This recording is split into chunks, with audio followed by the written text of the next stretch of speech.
উপনির্বাচন হোক বা সমবায় নির্বাচন, একের পর এক নির্বাচনে গোহারান হেরে চলেছে শুভেন্দু অধিকারী। তার উপর বিধায়কদের বৈঠকে অর্ধেকের বেশি বিধায়ক তাঁর বৈঠকে উপস্থিত হয়নি।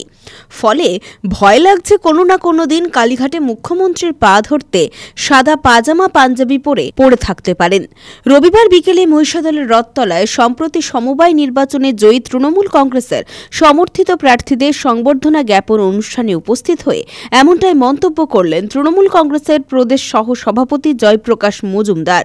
সাংবাদিকদের মুখোমুখি হয়ে তিনি জানিয়েছেন, এর জন্য শুভেন্দু যেরকম অবস্থায় আজকে পড়েছে, এটা একটা অ্যালিগরি, মানে এটা একটা মজার কথা, চিন্তার কথা।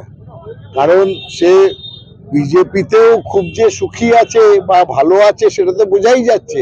আকচা আকচি চলছে। Suvendu BJP, Sukanta BJP, Dilip Ghosh BJP, আদি বিজেপি, নব্য বিজেপি, সেই গোলক ধাঁধায় তো শুভেন্দুও পড়ে আছে। যে কারণে আমি বললাম যে গত একটা বিধায়কদের মিটিং, বিজেপির বিধায়কদের মিটিংয়ে অর্ধেকের বেশি বিধায়ক শুভেন্দুর ডাকে আসেইনি। সেটাই তো এই পরিচয় দিচ্ছে যে আস্তে আস্তে সে ওইখানে কোণঠাসা হচ্ছে। আর এমনিতেই পশ্চিমবঙ্গে বিজেপির অবস্থা এত খারাপ, সামনের দিনে ওদের যারা পর্যবেক্ষক সুনীল বনসালি বলছে যে সামনের 2026-এ 30টা আসন পাবে কিনা সেইটা দেখো, ভেবে দেখুন।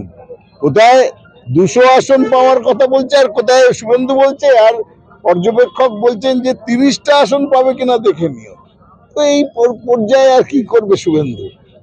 ইঙ্গিত কি পাচ্ছেন? না, ইঙ্গিত না, এটা হচ্ছে মজার কথা যে শেষ পর্যন্ত না তিনি এইরকম একটা ড্রাস্টিক ব্যাপার করেন।